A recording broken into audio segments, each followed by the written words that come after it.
नमस्ते भारत। आज के वीडियो में हम जानेंगे घर तक इंटरनेट कैसे आता है और जब हम फोन कॉल पे बात करते हैं तो वो कॉल पूरी संभव कैसे हो पाती है। बाबू सोना जादू टोना ये चीज करते हैं ये लोग, इतनी लंबी लंबी बातें करते हैं, तो ये कैसे संभव हो पाती है। आज हम इंटरनेट की तह तक पहुंचेंगे और ऑप्टिकल फाइबर केबल को एक्सप्लेन करेंगे। ये सैटेलाइट फोन का क्या यूज होता है इसके बारे में भी जानेंगे। और ये आप लोगों ने ड्रम लगा हुआ देखा होगा टावरों पे, इन सब का यूज क्या है चलो जानते हैं एकदम फुल जोश के साथ। तो बहुत से लोगों को लगता है कि इंटरनेट या फोन कॉल किससे होता है, सैटेलाइट की मदद से, लेकिन मेरे दोस्त ऐसा बिल्कुल भी नहीं होता। अगर मान लो ऐसा होता तो क्या होता। मान लो किसी का बाबू यहां पर खड़ा होकर दिल्ली में सोना को कलकत्ता में फोन लगा रहा है, ठीक है, ऐसा मान के चलो। तो अब होता क्या, यहां से फोन से निकली हुई तरंगें इस सैटेलाइट तक जाती और सैटेलाइट से टकरा कर फिर इसके सोना के पास जाती। अब उसमें क्या है, बहुत ज्यादा गड़बड़ हो सकती है। यहां पे एक तो डिले हो सकता है क्योंकि पहले तो 22,000 मील तक तरंगे चलें फिर वापस ऐसे जाए। तो बाबू ने आज हेलो बोला है तो कल तक पहुंचेगा उसके पास, ठीक है। एक तो टाइम का डिले, यानी कि समय में बहुत ज्यादा देरी आ सकती है। तो इसीलिए इस सिस्टम को जो है फॉरगॉट किया जाता है, नहीं इस तरीके से इंटरनेट आता है। और बहुतों का डाउट ये रहता है कि भैया जो मोबाइल टावर होते हैं वो सैटेलाइट से डायरेक्ट कनेक्ट रहते हैं, इसीलिए हम बात कर पाते हैं। तो ये बिल्कुल भी सत्य नहीं है। तो सत्य क्या है आज वो जानते हैं। ये बहुत ही कम केस में होता है, बताऊंगा कब होता है, ठीक है। अब यहां पे ध्यान दो, होता क्या है, ऑप्टिकल फाइबर केबल या फिर सबमरीन केबल्स होती हैं, मोटे मोटे तार होते हैं बहुत सारे। अब ये तार का पूरा जाल पृथ्वी पे बिछा रखा है, यानी कि इंटरनेशनल कनेक्टिविटी बना रखी है। अब ये तार देख सकते हो तुम किस तरीके का होता है। अब ये तार आप लोग देख सकते हो किस तरीके का होता है। इसे बिछाने में बहुत ज्यादा कॉस्ट आती है। इसे समुद्र के बहुत गहरे हिस्से में बिछाया जाता है जिससे इसको कोई नुकसान ना हो, यानी कि समुद्र की सतह तक इसे पहुंचाने की कोशिश की जाती है जिससे इस पे कोई अटैक करे, क्योंकि भाई साहब ये कॉस्टली होता है। बेल का अटैक हो गया या फिर कुछ और प्रॉब्लम आ जाए तो वो जल्दी खराब ना हो। इसकी जो ड्यूरेबिलिटी होती है, चलता है लगभग 25 साल तक, ठीक है। और इसका मेंटेनेंस कॉस्ट भी बहुत हाई होता है। तो बड़ी बड़ी कंपनी जैसे कि गूगल ऑप्टिकल फाइबर केबल बिछाने का काम करती है। रिलायंस ने भी कई जगह बिछाया है, यूरोप में एशिया की कनेक्टिविटी बनाई है, ठीक है। अब ध्यान दो, जब तो जो जियो आया था फोन, उसने इंटरनेट इतना सस्ता कर दिया क्योंकि वन टाइम इन्वेस्टमेंट होता है, बस बीच बीच में मेंटेनेंस का कॉस्ट लगता है। देखो ये पूरा का पूरा जाल देख रहे होंगे इस फोटो में, किस तरीके से तारों का नेटवर्क बिछा रखा है। अब यहां ध्यान दो, ये पूरा का पूरा जो है इसमें है ना, गोताखोरों को भी जरूरत पड़ती है और इंसानों की भी जरूरत पड़ती है। और मशीन इसमें बहुत ही ज्यादा इफेक्टिव काम करती है नीचे तार बिछाने का समुद्र के अंदर। तो मान लो समुद्र के अंदर तार बिछ गया, ये होती है ऑप्टिकल फाइबर केबल, पूरी बिछा दी। इस तरीके से इंटरनेशनल कनेक्टिविटी बन जाती है, यानी कि एक देश दूसरे देशों से कनेक्ट हो जाता है। तो अपना इंडिया जिस जगह कनेक्ट हुआ है वो क्या है, मुंबई। अपने इंडिया में ना मुंबई में जंक्शन है ऑप्टिकल फाइबर केबल का, यानी कि सारी की सारी लाइंस जो है कनेक्ट होके मुंबई में आ पहुंची हैं, ठीक है। आगे ध्यान दो, अब इसे बिछाया कैसे जाता है, देख सकते हो आप कितनी बड़ी बड़ी मशीन्स का इस्तेमाल करके बिछाया जा रहा है। ये होती है पूरी की पूरी ऑप्टिकल फाइबर केबल का। ये देखो इसमें अंदर बहुत सारे वायर होते हैं, इसके बारे में मैं अभी बताने वाला हूं आपको। और देखो बीच बीच में क्या किया जाता है, क्योंकि बहुत लंबी केबल होती है तो बीच बीच में कुछ कुछ दूरी पर ये एम्पलीफायर लगाए जाते हैं। एम्पलीफायर लगाने का फायदा क्या है, जैसे कि ये छोटा सा तार देख रहे हो ना आप, इसमें है ना कम से कम 1000 GB पर सेकंड की स्पीड होती है, ठीक है। 100 GB पर सेकंड की भी स्पीड हो सकती है ना। तो वो डिपेंड करता है तारों पर, यानी कि ये एम्पलीफायर क्या करता है, उसकी स्पीड को बरकरार रखता है। अब ध्यान दो, एक ऑप्टिकल फाइबर केबल नहीं बिछाते, जब भी बिछाते हैं तब दो बिछाते हैं, क्योंकि कॉस्ट तो बहुत लग रहा है। मान लो अगर पानी में किसी वजह से, बेल मछली की वजह से या और भी किसी प्रकार से ये खराब हो जाती है, तो एक केबल खराब होगी तो दूसरी से वही काम होता रहेगा। और जैसे ही पता चलेगा कि ये केबल खराब हो गई है तो गोताखोर जाएंगे और उसको सही करके आ जाएंगे। अगर मशीन से पॉसिबल होगा तो मशीन से भी सही की जा सकती है। आगे चलते हैं, ये होती है ऑप्टिकल फाइबर केबल, या इसी को सबमरीन केबल बोलते हैं क्योंकि ये समुद्र के अंदर बिछाई जाती है। और सबमरीन केबल देख सकते हो किस तरीके से बनाई जाती है, बहुत सारी लेयर होती हैं, पॉलीथिलीन फलाना ढिकाना, एल्यूमिनियम की पूरी लेयर। लेकिन ये सब जो कोटिंग की जाती है इसकी सिक्योरिटी के लिए की जाती है और मतलब का काम तो यही करती है optical fibre cable.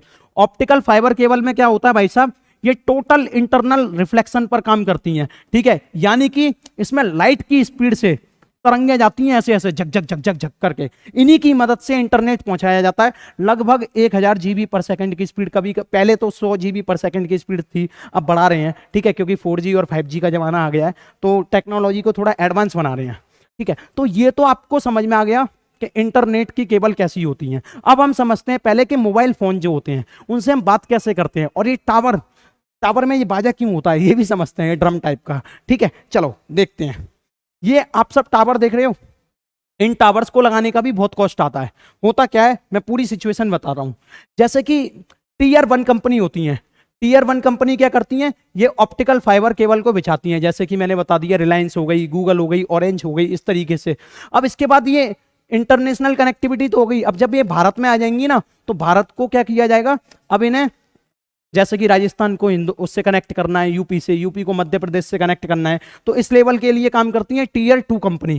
Tier 2 company क्या काम करेंगी भाई साहब, ये स्टेट्स को कनेक्ट करती हैं या फिर सिटी को कनेक्ट करती हैं। टाटा ग्रुप है, इसमें बहुत बड़ी अहमियत टाटा ग्रुप की भी है। उसके अलावा टीयर 3 कंपनी क्या करती हैं, अपने घरों तक इंटरनेट और फोन कॉल की सेवाएं प्रदान करती हैं। तो ये काम कैसे होता है, ध्यान दो। अब टीयर 3 कंपनीज इन लट्ठों को गाड़ देती हैं, टावर्स को, है ना। अब इनमें बाजा वगैरह सब समझते हैं, लेकिन पहले ये समझते हैं जब ये टावर्स लगाए जाते हैं तो किस किस चीज का उपयोग किया जाता है। देखो, इस टावर को 48 वोल्ट की डीसी सप्लाई चाहिए होती है, डायरेक्ट करंट से चलता है, तो उसके लिए लाइट भी जाती है भारत में बहुत ज्यादा। तो अब करते क्या है, एक तो एसी सोर्स होता है अपने पास, अल्टरनेट करंट आ रहा है, तो उसको स्टार डेल्टा ट्रांसफार्मर की मदद से और काफी चीजों की मदद से उसका पहले तो वो गिरा देते हैं वोल्टेज, 440 वोल्ट कर देते हैं, और 440 वोल्ट करने के बाद उसको डायरेक्ट करंट में बदल देते हैं, और डायरेक्ट करंट जैसे ही पहुंच जाता है तो इसका काम चालू हो जाता है। डायरेक्ट करंट की सप्लाई 48 वोल्ट पे देनी है। लेकिन मान लो लाइट चली गई तो ये ट्रांसफार्मर और ये सब झमेला तो किसी काम का नहीं है, तो उसके लिए रखते हैं हम पावर जनरेटर। ठीक है, विद्युत की सप्लाई बता रहा हूँ किस किस तरीके से जाती है। तो ये होता है तुम्हारा जनरेटर, ये डायरेक्ट डीसी सप्लाई देता है, लाइट चली जाती है तब ये काम करता है ना। और इसमें किस किस तरीके से बैटरी जोड़ी जाती है, देखो ये 2 वोल्ट की बैटरी है, ठीक है, 2 वोल्ट की 12 और 2 वोल्ट की 12 इधर, तो ऐसे करके टोटल 24 बैटरी लगाई जाती हैं, जिससे 48 वोल्ट की सप्लाई इन्हें प्रॉपर मिल जाती है। ज्यादा डिटेल में नहीं जाएंगे, अब इनके बारे में हल्का सा और देखते हैं। देखो, अब बेसिकली हम ये जानेंगे कि ये जो लंबा सा है इसका क्या काम होता है, और ये जो मोटा सा है इसका क्या काम होता है ड्रम का। देखो, ये जो जीएसएम एंटीना है इसको क्या बोलेंगे, जीएसएम एंटीना, और इसको क्या बोलेंगे हम, माइक्रोवेव एंटीना। अब ये माइक्रोवेव एंटीना क्या करता है पता है, ये टावर से टावर का कनेक्शन करता है, अभी बताऊंगा कैसे।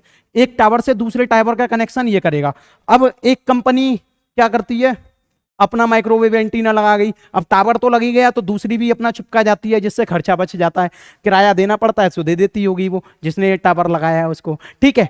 अब उसके अलावा ये होते हैं जीएसएम एंटीना, और जीएसएम एंटीना को भी फिट कर दिया जाता है। और इसका काम क्या है भाई साहब, इसका काम है आपके मोबाइल से टावर का कनेक्शन बनाना। देखो मैं आपको समझाता हूं ढंग से। जैसे कि ये मोबाइल है, मोबाइल के अंदर जब तुम बोलते हो हेलो, हाँ बाबू कैसी हो, तो ये माइक्रोफोन है ना, माइक्रोफोन में तुम्हारा जो एनालॉग सिग्नल है, एनालॉग यानी कि जो तुमने बोला वो डिजिटल में कन्वर्ट हो जाता है, और डिजिटल में कन्वर्ट होने के बाद ये जो एंटीना है, ठीक है, यहां से पास होता है इलेक्ट्रोमैग्नेटिक वेव के फॉर्म में, यानी कि विद्युत चुंबकीय तरंगों की फॉर्म में निकलता है, और निकलने के बाद वो जीएसएम एंटीना कैच कर लेता है अपने पास वाले टावर को, वो चुंबकीय तरंगें भेज देता है। कुछ इस तरीके से सिचुएशन रहती है, भी बताने वाला हूं प्रॉपर, ठीक है। तो जीएसएम एंटीना का काम समझ गए, वो मोबाइल का और टावर का कनेक्शन बनाता है, और ये टावर से टावर का कनेक्शन बनाता है, माइक्रोवेव एंटीना। अब आगे चलो, तो ये ऑक्टेन रूल होता है, यानी कि अष्टकोणीय तकनीक, यानी कि देख सकते हो इस तरीके से 5-5 या 10-10 किलोमीटर की रेंज में ऐसे टावर फिट किए जाते हैं।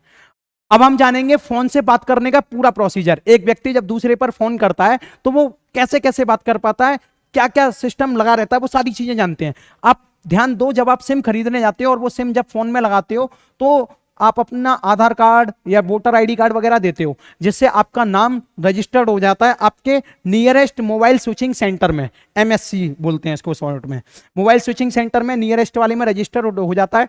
अब आपके मोबाइल की डिटेल इसके पास पहुंच गई तो होगा क्या, मोबाइल के अंदर होता है भाई साहब एक माइक्रोफोन, जो कि एनालॉग सिग्नल से डिजिटल सिग्नल में सिग्नल को चेंज करता है, और ये डिजिटल सिग्नल जाएंगे मोबाइल के एंटीना तक, और ये जो मोबाइल का एंटीना है वो जीएसएम एंटीना तक भेजेगा। कहां तक, जीएसएम एंटीना तक। अब ये सिग्नल तो मिल गए, यहां से यहां तक का जो कनेक्शन होता है वो तो वायरलेस होता है। अब उसके बाद जितना भी कनेक्शन है वो सब वायर की फॉर्म में ही होगा, बिना तार के काम नहीं होगा। अब होगा क्या, यहां इस एंटीना से जो है आरएफ केबल जुड़ी हुई होती है, क्या, आरएफ केबल। उन आरएफ केबल्स की मदद से आपके मोबाइल स्विचिंग सेंटर के पास पहुंचेगा इंफॉर्मेशन कि भाई साहब इस व्यक्ति ने कहीं कॉल लगाया है, ढूंढो ढूंढो जल्दी से कहां कॉल लगाया है। तो पता चल गया इस बाबू ने अपनी सोना को कॉल लगाया है। अब क्या करेगा ये मोबाइल स्विचिंग सेंटर, क्या करेगा, अब सोना के पास का मोबाइल स्विचिंग सेंटर ढूंढेगा, सोना के पास कौन सा मोबाइल सेंटर है। तो भाई साहब इसने ढूंढा, जैसे कि मान लो ये अभी आगरा में बैठे हुए हैं, आगरा से इन्होंने दिल्ली में फोन लगाया है, तो ये मोबाइल स्विचिंग सेंटर तुरंत खोज लेगा कि इसने दिल्ली में फोन लगाया है। तो दिल्ली के मोबाइल स्विचिंग सेंटर तक बात पहुंच गई आरएफ केबल के जरिए। इन सब में केबल्स के कनेक्शन रहते हैं, ठीक है, आरएफ केबल बोलते हैं। तो दिल्ली का मोबाइल स्विचिंग सेंटर हो गया। अब जैसे ही दिल्ली के मोबाइल स्विचिंग सेंटर तक बात पहुंची, तो अब ये ढूंढेगा कि सोना के बाबू ने जो फोन लगाया है, तो इस सोना के पास का टावर कौन सा है जो कि इसकी रेंज में हो। पता चल गया भाई साहब, क्या पता चल गया कि इसकी रेंज में ये वाला टावर है, ये वाला टावर है। तो इस मोबाइल स्विचिंग सेंटर से इसके जीएसएम एंटीना में बात पहुंचेगी, ठीक है। अब वो जीएसएम एंटीना क्या करेगा भाई साहब, जीएसएम एंटीना इसको, ये बात कर रही है ना बढ़िया तरीके से, तो इसके फोन में आवाज को डिजिटल सिग्नल से फिर से एनालॉग सिग्नल में दे देगा, जिससे अब जो ये वॉइस जा रही थी वेव की फॉर्म में डिजिटल सिग्नल में, वो अब आवाज की फॉर्म में इसमें कन्वर्ट हो गई। तो यहां पर भी देख सकते हो आप वायरलेस कम्युनिकेशन, बस इतना ही है। यहाँ होना थोड़ी अलग टाइप की है। वो अपना घर छोड़ के दिल्ली मान लो चली गई मुंबई एक्टिंग करने के लिए, और बाबू अभी यहीं पे है। तो बाबू ने फोन लगाया, तो अब क्या करेगा ये मोबाइल स्विचिंग सेंटर तो फोन लगा देगा, यहाँ से इसकी इंफॉर्मेशन को पास कर देगा।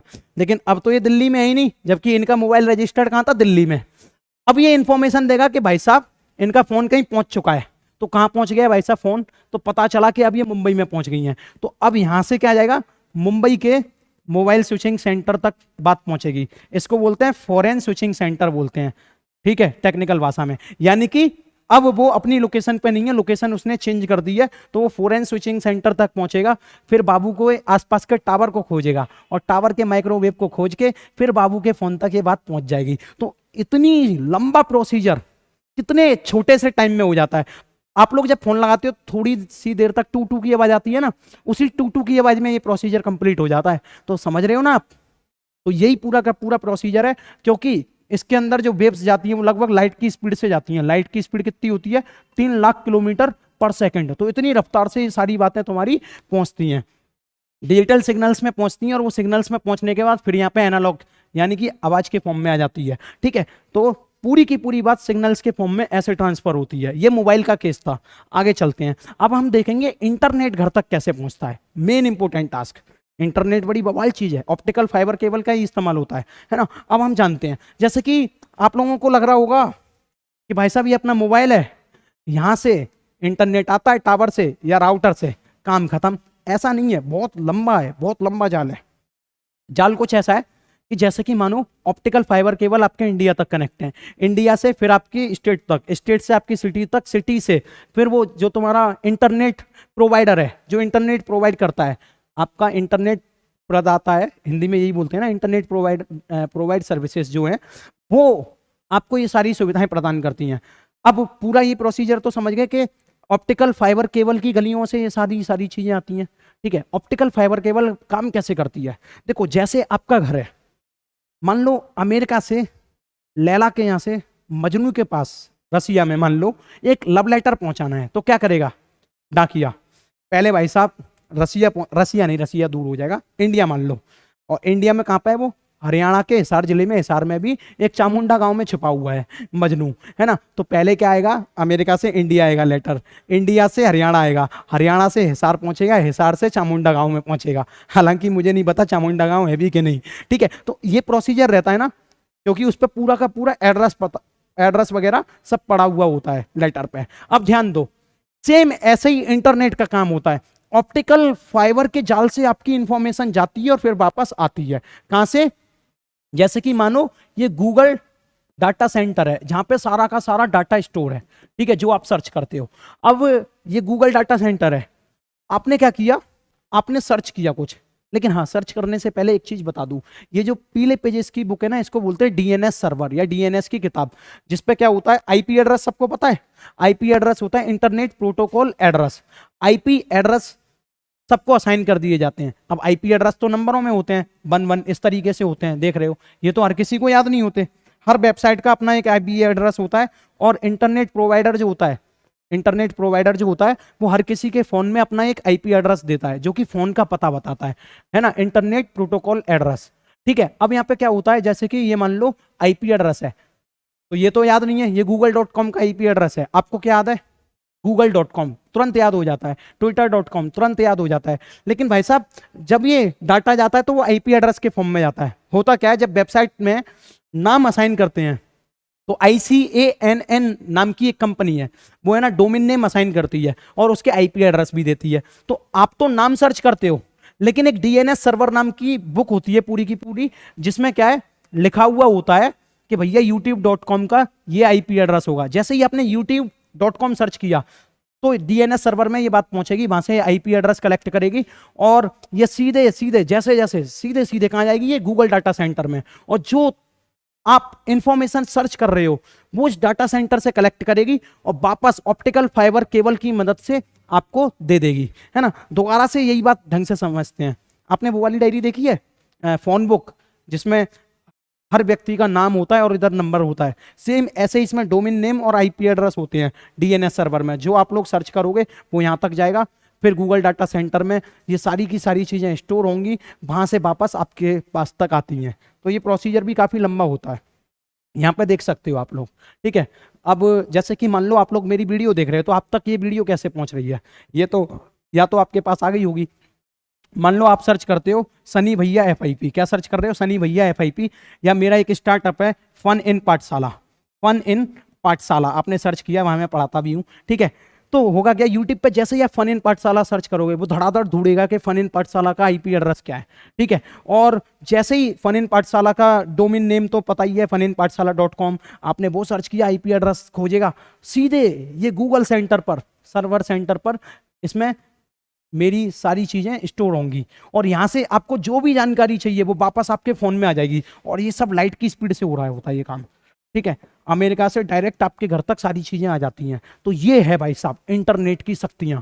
आगे चलते हैं, आगे देखो, ये तो बता ही दिया मैंने सब। ठीक है, ये माइक्रोवेव एंटीना है मोटा सा। ठीक है, आगे चलो, यहाँ पे देखो बहुत सारी चीजें आपने 2G 3G 4G 5G volt LTE ये सब पढ़ा होगा। आज इनके बारे में जानते हैं जल्दी से। देखो जैसे कि ये 1G है, 1G का मतलब भाई साहब सिर्फ फोन से बात हो पाएंगी। इसकी 24 kb/s स्पीड थी, लेकिन जैसे ही 2G आया, 2G का काम क्या था, 64 kb/s स्पीड हो गई। यानी आप बात तो कर सकते हो, साथ में मैसेज भी कर सकते हो। 1 रुपया लगता था उस जमाने में बात करने में, मेरे जमाने में नहीं, मतलब मैं तो बच्चा हुआ करता था, मेरे पापा के जमाने में। ठीक है, अब आगे सुनो, ये नोकिया वाला फोन देखा होगा, उसी से तो 2G करते थे, मैंने भी चलाया भाई 2G। ठीक है, लेकिन पैसा इतना नहीं लगता था उस टाइम, पैसा धीरे धीरे रिड्यूस होता गया। अब 3G फोन में क्या हो गया भाई साहब, इंटरनेट भी आ गया, मैसेज भी आ गया और कॉल करने की सुविधा भी आ गई। 4G फोन जो है, अभी जो आप 4G यूज करते हो, उसमें इंटरनेट की स्पीड बहुत फास्ट कर दी है ना। फोन कॉल भी अच्छे तरीके से हो सकता है और वीडियो कॉल भी कर सकते हो, वीडियो कॉल की भी सुविधा आ गई इसमें, है ना। तो इंटरनेट की वजह से आप वीडियो कॉल भी सक्षम रूप से कर सकते हो। यहाँ वीडियो कॉल नहीं कर सकते थे, लेकिन जैसे ही 5G आया तो ये इतनी हाई और एडवांस टेक्नोलॉजी है, इसमें क्या है 1 GB/s की स्पीड आ गई। अब आपको पता है स्पीड कम भी हो जाती होगी आपकी कभी कभी। ये स्पीड निर्भर करती है कि जैसे कि जियो के टावर लगे हुए हैं आसपास, और जियो के बहुत सारे कस्टमर हैं, जितने कस्टमर इंटरनेट चलाएंगे तो जियो की स्पीड उनमें डिवाइड हो जाएगी। मान लो जियो के कस्टमर रात को कुछ सो गए, कुछ जग रहे हैं, है ना, कुछ बातचीत कर रहे हैं, तो उनकी स्पीड फिर बढ़ जाएगी। तो डिपेंड करता है कि वहां पर क्राउड कितना है, उस नेटवर्क का स्पीड है ना, उसी चीज पर निर्भर करती है। ठीक है, तो अब 5G क्या है, 5G इतनी एडवांस टेक्नोलॉजी है कि इसमें इंटरनेट तो है ही फास्ट, वीडियो कॉल भी कर सकते हो, बातें भी कर सकते हो बढ़िया तरीके से बिना अटके। और इसमें है ना ऐसी डिवाइसेस हैं कि आपकी ये कार से भी कनेक्ट हो जाएगा, इस LED से भी कनेक्ट हो जाएगा, इस AC से भी कनेक्ट हो जाएगा। लेकिन जो एप्लीकेशन आप इसमें इस्तेमाल कर रहे हो कनेक्शन के लिए, तो वो फीचर आपकी डिवाइसेस में भी अपलोड होना चाहिए, फ्रिज में, AC में, टीवी में। ठीक है, उसी से कनेक्शन बन पाएगा, है ना। फोन से रिमोट चला लेते हो ना, और ये 5G से बहुत आसानी से किया जा सकता है ना। तो यही सारी चीजें। अब एक डाउट आता है, डाउट ये आता है कि भैया जब सैटेलाइट से बात नहीं होती, ठीक है, सारे के सारे मोबाइल नेटवर्क और ये ऑप्टिकल फाइबर केबल की वजह से बात होती है, तो फिर ये वाले फोन किस लिए इस्तेमाल होते हैं। तो देखो सही मायने में बॉर्डर एरिया की साइड जहां पर जवान तैनात होते हैं, वहां पर टावर नहीं लगाए जा सकते। मान लो अगर टावर लगा भी दिए, ये दुआ और टावर उखाड़ दिया, फिर कैसे बात करोगे। ठीक है, बम फेंक के उड़ा दिया। तो बात करने का तरीका क्या है? डायरेक्ट सैटेलाइट से कांटेक्ट करो। तो इस केस में ना सैटेलाइट का उपयोग किया जाता है। इसीलिए ये जो बड़े बड़े लंबे लंबे फोन होते हैं ये सैटेलाइट फोन होते हैं, इनसे आप बात कर सकते हो। ठीक है, सैटेलाइट से सिग्नल जाएगा और जहां ये बात करना चाह रहे हैं वहां तक ये सिग्नल जाएगा, तो ऐसे बात हो जाएगी। लेकिन ये जो फोन है, इन फोन में एक कमी है। जैसा कि मैंने आपको पहले बताया था, सैटेलाइट से बात करना बड़ा मुश्किल है, तो मुश्किल बहुत होती है इन फोनों से बात करने में। कभी कभी सिग्नल मैच नहीं होते। अगर सिग्नल मैच हो गया, मान लो बात कर भी रहे हो, तो इनकी खास बात क्या है? ये ना हाफ डुप्लेक्स होते हैं। खास बात क्या है? कमजोरी है इनकी। हाफ डुप्लेक्स का मतलब ये हो गया, जब एक तरफ से कोई व्यक्ति बात करेगा तो दूसरा वाला सिर्फ सुन सकता है, उस टाइम बोल नहीं सकता। अगर दूसरा वाला जिस टाइम बोल रहा है तो पहले वाले को चुप होना पड़ेगा। ये हाफ डुप्लेक्स का मतलब है। और जो हम इस्तेमाल करते हैं वो फुल डुप्लेक्स होता है। खूब चबड़ चबड़ करो इधर से भी और उधर से भी होने दो, खूब लड़ाइयां मारो। लेकिन आपने आर्मी वालों को ये फोन इस्तेमाल करते हुए देखा होगा, सैटेलाइट फोन, तो उसमें वो लोग कोड वर्ड भी इस्तेमाल करते हैं। हेलो टैंगो चार्ली, अपनी इंफॉर्मेशन को पास कर देंगे ऐसे करके, है ना। फिर कहेंगे ओवर। ओवर का मतलब ये होता है कि मैंने अपनी बात खत्म कर दी, अब आप अपनी तरफ से सुनाओ क्या कहना चाह रहे हो। तो जैसे ही वो अपनी तरफ से बात सुनाएगा कोई दूसरा व्यक्ति, फिर कहेंगे ठीक है ओवर। तो ओवर का मतलब एक तरफ से बात खत्म हो गई है, अब आप अपनी तरफ से सुनाओ, है ना। अब जब बात खत्म करनी होती है तो बोलते हैं over and out. Over and out का मतलब क्या होता है कि अब बात खत्म हो गई है, चुपचाप फोन रख दो। ठीक है।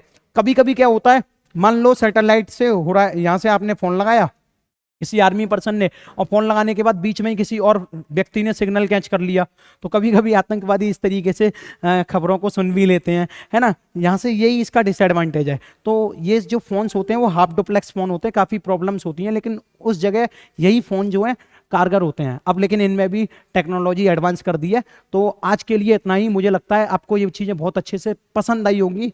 Bye bye, Tata.